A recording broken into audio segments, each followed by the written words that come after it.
Ibu Bulstrode memiliki satu segi lain yang menunjukkan kelebihannya dari kebanyakan wanita lain. Dia pandai mendengarkan bicara orang. Dia mendengarkan dengan tenang tanpa menyela ketika Inspektur Kelsey dan Adam berbicara.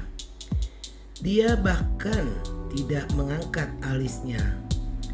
Akhirnya baru dia mengeluarkan sepatah kata. Luar biasa, Andalah yang luar biasa, pikir Adam. Tapi pikiran itu tidak diucapkannya. Jadi, kata Bu Bulstrode yang seperti biasanya ingin langsung menuju ke pokok persoalan. Apa yang Anda ingin saya lakukan?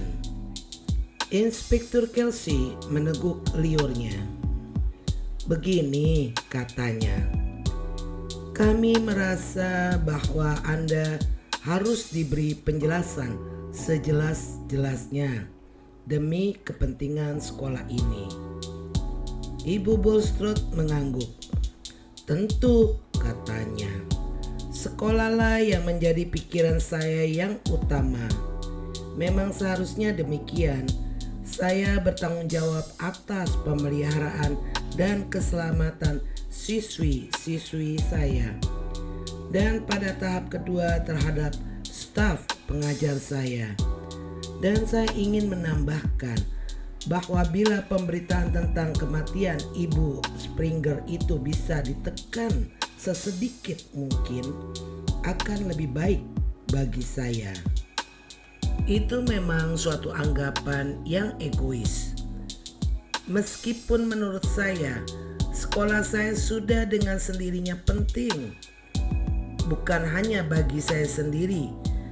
Dan saya juga cukup menyadari bahwa bila pemberitaan secara meluas perlu bagi Anda, maka Anda boleh saja melakukannya. Tapi apakah itu memang perlu? Tidak, kata Inspektur Kelsey. Dalam hal ini saya rasa semakin sedikit pemberitaan semakin baik.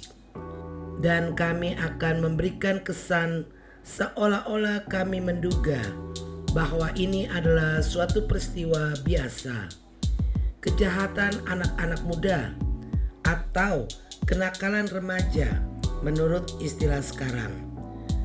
Mereka keluar sambil membawa-bawa pistol, lalu menarik pelatuknya seenaknya.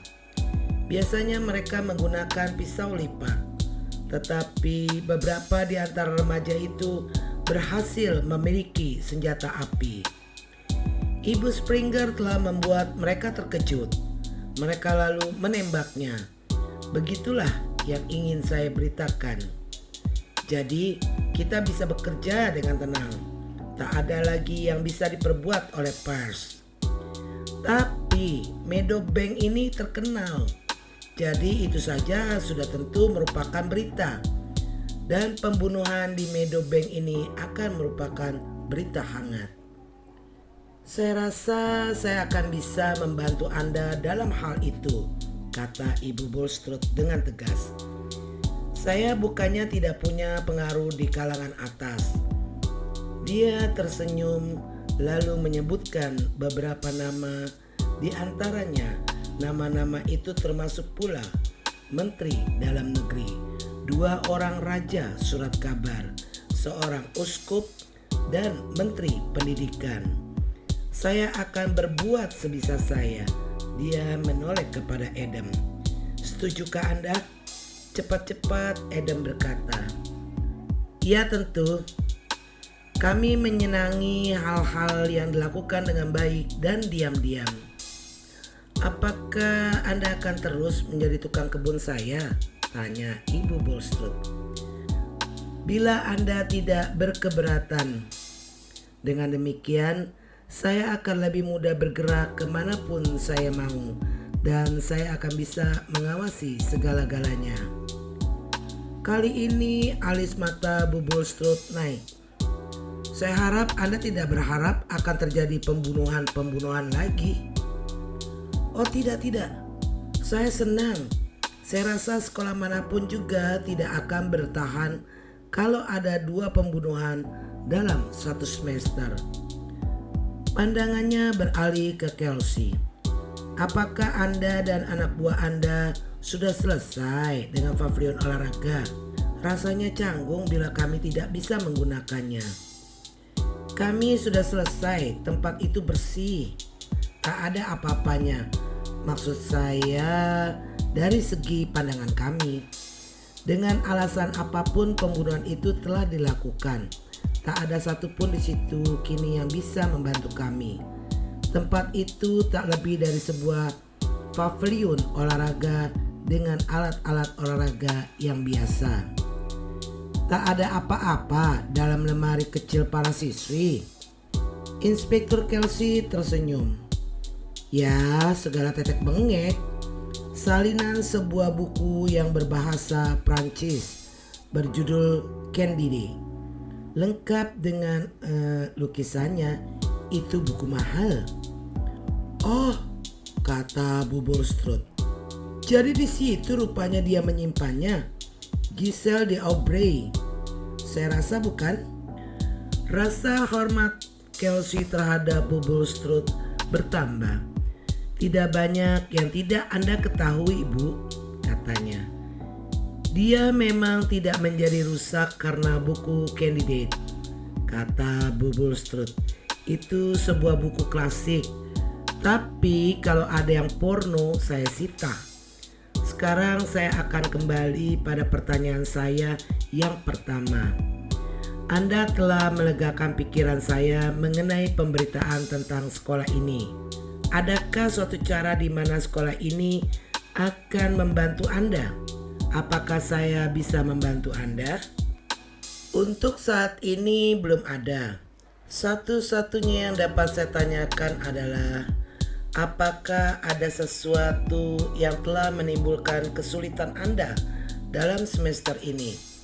Suatu peristiwa umpamanya atau seseorang. Ibu Bulstrode terdiam sesaat. Lalu dia berkata lambat-lambat. Jawabnya secara harfiah adalah saya tidak tahu. Cepat-cepat Adam berkata, apakah Anda punya perasaan bahwa ada sesuatu yang tak beres?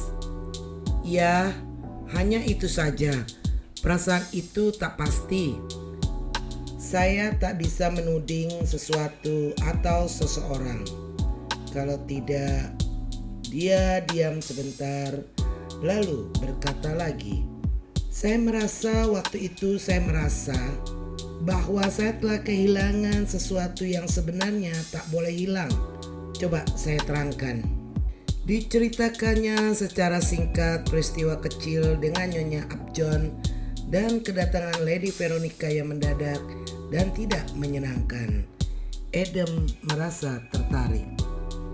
Tolong jelaskan ini pada saya, Ibu Bulstrode. Nyonya Upjohn melihat keluar jendela.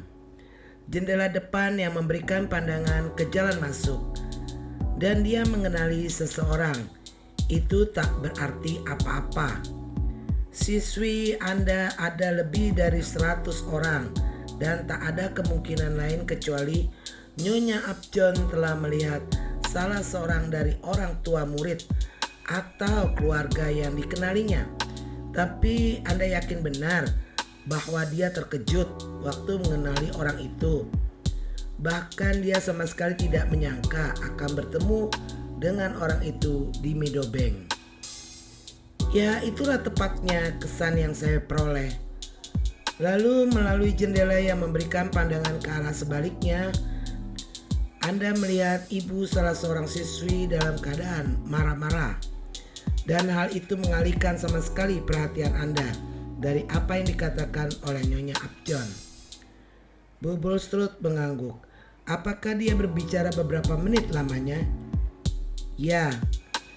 Dan waktu perhatian Anda kembali padanya, dia sedang berbicara tentang kegiatan mata-mata dan tentang kegiatan dinas intelijen yang telah dikerjakannya dalam masa perang sebelum menikah. Benar, mungkin itu, kata Adam sambil merenung. Mengenai seseorang yang pernah dikenalnya dalam masa kerjanya di masa perang. Orang tua atau keluarga salah seorang siswi Anda, atau mungkin juga salah seorang anggota staf pengajar Anda. Tak mungkin salah seorang staf pengajar saya, bantah Bu Bulstrode. Mungkin saja. Sebaiknya kita hubungi Nyonya Upjohn, kata Kelsey, secepat mungkin. Ada alamatnya pada Anda, Bu Bulstrode? Tentu ada. Tapi saya rasa dia sedang berada di luar negeri saat ini. Tunggu, saya tanyakan dulu. Dia menekan bel pemanggil di meja kerjanya 2 kali. Kemudian karena tak sabar menunggu, dia pergi ke pintu lalu memanggil salah seorang siswi yang sedang lewat. Tolong carikan Julia Upjohn, Paula. Baik, Bu Bulstrode. Sebaiknya saya pergi sebelum gadis itu datang, kata Adam. Akan kelihatan tak wajar kalau dilihatnya saya sedang membantu inspektur yang sedang mengadakan pengusutan. Kita berpura-pura seolah-olah inspektur telah memanggil saya kemari untuk mendapatkan berita-berita yang benar. Setelah inspektur merasa puas bahwa dia tidak mendapatkan apa-apa dari saya untuk saat ini, dia kini menyuruh saya pergi. Pergilah dari sini dan ingat bahwa kau akan selalu berada di bawah pengawasanku, bentak Kelsey sambil tertawa kecil. Ngomong-ngomong, kata Adam sambil melewati pintu, apakah Anda tidak berkeberatan bila saya agak menyalahgunakan kedudukan saya di sini? Katakanlah, seumpama saya agak terlalu dekat dengan salah seorang staf Anda. Dengan staf saya mana? Ya, Madam Michelle Blanche umpamanya. Madam Michelle Blanche, apakah Anda pikir dia... Saya rasa dia merasa agak bosan di sini. Oh, wajah Bu Bulstrode menjadi agak masam. Mungkin Anda benar, seseorang yang lain lagi. Saya akan berusaha keras mencari di sana sini, kata Adam dengan ceria. Bila Anda mendapatkan bahwa beberapa di antara siswi Anda agak nakal dan menyelinap keluar untuk memenuhi janji di kebun, tolong anggaplah bahwa niat saya adalah semata-mata dalam rangka mencari jejak ini. Apakah Anda pikir gadis-gadis itu mungkin tahu sesuatu? Semua orang selalu tahu sesuatu, kata Adam, meskipun mereka tidak menyadari bahwa mereka tahu. Anda mungkin benar. Terdengar ketukan di pintu dan Bu Bulstrode berseru, "Masuk." Julia Upjohn muncul dengan keadaan sangat terengah-engah. "Masuklah Julia." Inspektur Kelsey membentak. "Kau boleh pergi, Goodman. Cepat pergi dan lanjutkan pekerjaanmu." "Sudah saya katakan bahwa saya tidak tahu apa-apa," kata Adam merengut. Dia keluar sambil bergumam, "Seperti Gestapo saja."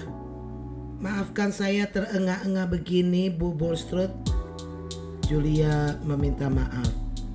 "Saya berlari dari lapangan tenis tadi." "Tidak mengapa, aku hanya ingin menanyakan alamat ibumu. Maksudku, di mana aku bisa menghubunginya?" "Oh, Anda harus menghubungi Bibi Isabel. Mama sedang berada di luar negeri." "Alamat bibimu itu ada padaku, tapi aku perlu berhubungan langsung dengan ibumu."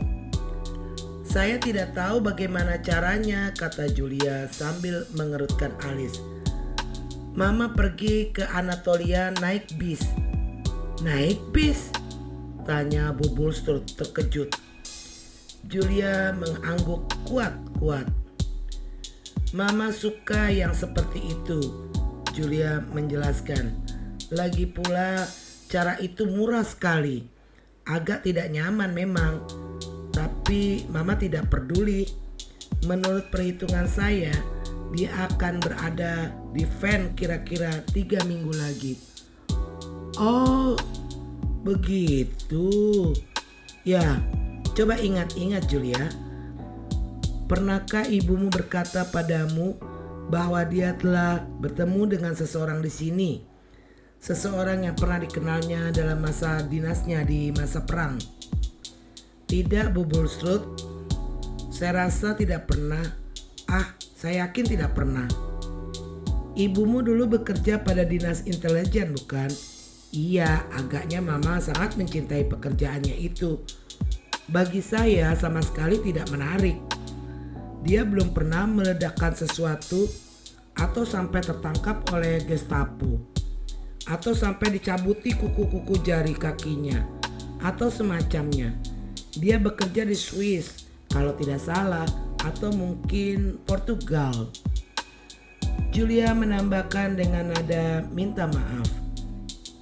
Soalnya saya bosan mendengar kisah perang yang sudah usang itu, dan saya lalu tidak mendengarkannya dengan baik-baik. Ya, terima kasih Julia, itu saja. Bukan main, kata Bu Bulstrode setelah Julia pergi. Pergi ke Anatolia naik bis. Anak itu mengatakan seolah-olah dia sedang mengatakan bahwa ibunya sedang naik bis kota nomor 73 ke toko Marshall atau Snellgrove. Jennifer berjalan meninggalkan lapangan tenis dengan rasa jengkel sambil mengayun-ayunkan raketnya. Dia merasa sedih karena servis-servisnya banyak yang salah pagi ini. Meskipun memang siapapun tidak akan bisa membuat servis yang keras dengan raket ini. Tapi akhir-akhir ini dia memang merasa kehilangan kemampuan servisnya. Tapi backhandnya benar-benar maju. Bimbingan Springer memang benar-benar menolong.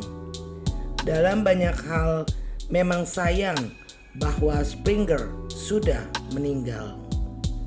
Jennifer menganggap tenis serius itu merupakan salah satu hal yang dipikirkannya. Maaf, Jennifer mengangkat mukanya. Dia terkejut. Seorang wanita yang berpakaian rapi dan berambut pirang keemasan, serta membawa sebuah bungkusan yang panjang dan pipih, sedang berdiri di jalan setapak itu pada jarak beberapa langkah darinya. Jennifer heran mengapa dia tidak melihat wanita itu menghampirinya sebelumnya. Tak terpikir olehnya bahwa wanita itu mungkin saja sebelumnya telah bersembunyi di balik sebuah pohon atau di semak-semak rhododendron yang baru saja keluar dari persembunyiannya. Pikiran semacam itu tak ada pada Jennifer, karena untuk apalah seorang wanita bersembunyi di balik semak-semak dan tiba-tiba muncul dari situ. Dengan sedikit logat Amerika, wanita itu berkata, "Bisakah kiranya Anda menolong saya dengan memberitahukan di mana saya bisa menemukan seorang gadis yang bernama..." Dia membaca di secarik kertas, "Jennifer Sutcliffe." Jennifer heran sekali. "Sayalah Jennifer Sutcliffe."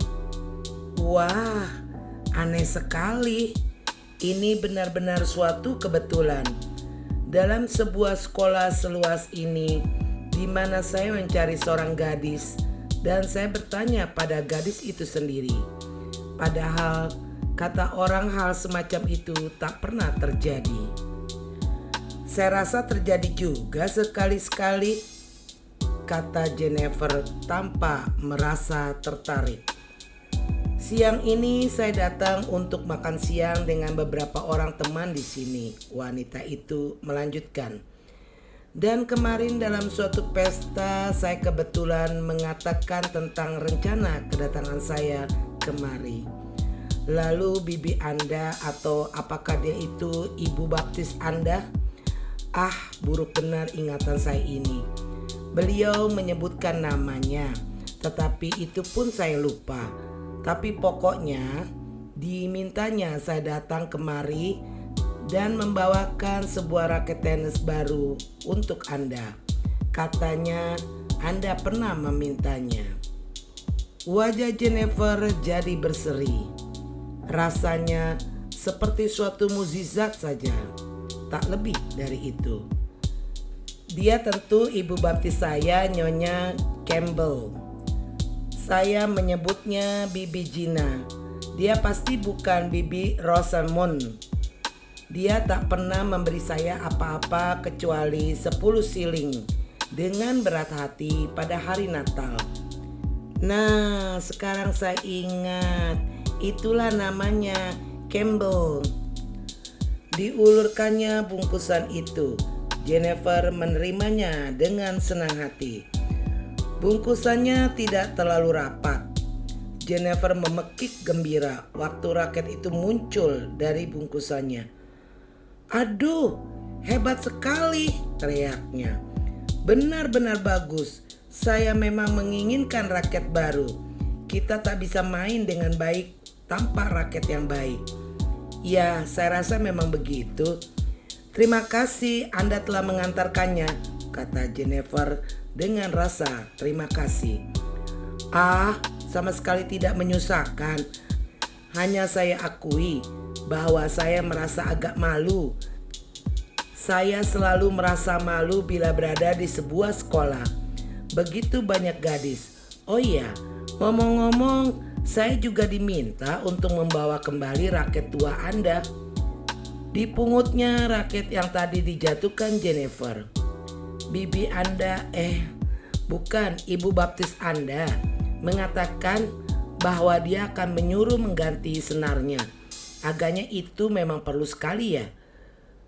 "Saya rasa tak perlu lagi," kata Jennifer tanpa memperhatikan lagi. Dia masih asyik mengayun-ayunkan dan mencoba keseimbangan raket yang baru. "Tapi sebuah raket tambahan selalu ada gunanya," kata teman barunya itu. "Aduh," dia melihat ke arlojinya. "Tak saya sangka sudah sesiang ini. Saya harus buru-buru. Apakah Anda memerlukan taksi? Saya bisa membantu menelepon." "Tidak usah, terima kasih. Mobilku ada di dekat gerbang. Kutinggalkan di situ supaya tidak perlu membelok ke tempat yang sempit. Sampai ketemu lagi. Aku senang sekali bertemu denganmu. Kuharap kau senang dengan raketmu itu." Dia berjalan di sepanjang jalan setapak ke arah gerbang. Jennifer masih berteriak sekali lagi ke arahnya, "Terima kasih banyak." Kemudian dengan perasaan seolah-olah dirinya mengambang, dia pergi mencari Julia. "Lihat nih," katanya sambil melambai-lambaikan raketnya dengan bersemangat. "Waduh, dari mana kau dapat itu?" "Aku dikirimi ibu baptisku, Bibi Gina. Dia bukan bibiku, tapi aku menyebutnya Bibi. Dia kaya sekali. Kurasa mama bercerita padanya tentang omelanku mengenai raketku. Hebat sekali kan? Aku tak boleh lupa menulis surat untuk mengucapkan terima kasih kepadanya." "Kuharap saja begitu," kata Julia baik-baik. "Ya, malumlah. Kita kadang-kadang lupa akan sesuatu, bahkan apa yang akan kita lakukan sekalipun. Lihat, Seista," sambungnya waktu gadis itu berjalan ke arah mereka. "Aku punya raket baru, bagus sekali ya?" "Pasti mahal sekali," kata Seista sambil melihat-lihat dengan sikap menghargai. "Ingin benar aku pandai bermain tenis. Kau selalu berlari menuju bola. Aku rasanya tak pernah tahu akan datang kemana bola itu," kata Seista ragu. "Sebelum aku pulang, aku pasti akan minta dibuatkan celana pendek yang benar-benar bagus di London. Atau setelan tenis seperti yang dipakai Ruth Ellen, juara Amerika itu. Kurasa itu bagus sekali. Mungkin akan kusuruh buatkan kedua-duanya." Dia tersenyum membayangkan masa datang yang menyenangkan. Saista tak pernah memikirkan hal-hal kecuali pakaian, kata Julia mencemooh. Waktu kedua sahabat itu melanjutkan perjalanan. Apakah menurut kau kita juga bisa seperti itu? Kurasa bisa, kata Jennifer murung. Alangkah bosannya. Mereka masuk ke pavilion olahraga yang sekarang secara resmi telah ditinggalkan oleh para anggota polisi. Dan dengan hati-hati Jennifer menaruh raketnya ke tempatnya. Alangkah cantiknya, katanya sambil membelai raket itu penuh kasih sayang. Yang lama kau apakan? Oh, diambilnya. Diambil siapa? Wanita yang mengantarkan ini, dia bertemu dengan Bibi Gina di sebuah pesta. Dan Bibi Gina meminta untuk mengantarkan ini kemari. Karena hari ini wanita itu kebetulan harus kemari. Dan Bibi Gina berkata supaya yang lama diambil karena akan diganti senarnya. Oh, begitu. Tapi Julia mengerutkan alisnya. Mengapa kau dipanggil Bully tadi? Tanya Jennifer. Bully? Oh, tak apa-apa. Dia hanya minta alamat mamaku. Tapi mama tak pernah punya alamat karena dia sedang dalam perjalanan naik bis di suatu tempat di Turki. Jennifer, dengar. Raketmu tidak perlu diganti senarnya. Ah, perlu Julia. Lembek sudah seperti spons. Aku tahu. Tapi itu kan sebenarnya raketku. Maksudku kita sudah tukar. Raketku lah yang perlu diganti senarnya. Kepunyaanmu yang sekarang ada padaku. Sudah diganti senarnya. Kau sendiri yang mengatakan bahwa ibumu telah menyuruh mengganti senarnya sebelum kalian pergi ke luar negeri. Ya, benar juga. Jennifer kelihatan agak terkejut. Ah, sudahlah. Kurasa wanita itu siapapun dia, seharusnya kutanyakan namanya tadi. Aku begitu terpesona. Aku hanya melihat bahwa raket itu perlu diganti senarnya. Tapi katamu dia yang berkata bahwa Bibi Ginamu yang mengatakan raket itu perlu diganti senarnya. Padahal Bibi Ginamu tentu tidak akan berpikir bahwa raket itu masih perlu diganti senarnya kalau memang tak perlu. Ah, sudahlah. Jennifer kelihatannya tak sabaran. Kau rasa apa? Mungkin Bibi Gina hanya berpikir bahwa bila aku menginginkan raket baru itu adalah karena yang lama senarnya harus diganti. Bagaimanapun juga tak ada salahnya, bukan? Kurasa memang tak ada salahnya, kata Julia lambat-lambat. Tapi aku tetap merasa bahwa itu aneh, Jennifer. Rasanya seperti kisah lampu ajaib, lampu Aladin maksudku. Jennifer terkikik. Bayangkan kita menggosok-gosok raket tuaku, maksudku raket tuamu, dan seseorang jin muncul. Bila kau menggosok sebuah lampu dan seorang jin muncul, apa yang kau minta, Julia? Banyak sekali, desah Julia dengan gairah. Sebuah tape recorder dan seekor anjing Alsatia. Atau lebih baik seekor anjing Den yang besar dan uang sebanyak 100.000 pound dan baju satin hitam untuk ke pesta. Dan banyak lagi barang-barang lain. Kalau kau mau apa? Entahlah, aku tak yakin, kata Jennifer. Karena sudah punya raket baru yang hebat ini, aku tidak butuh apa-apa lagi.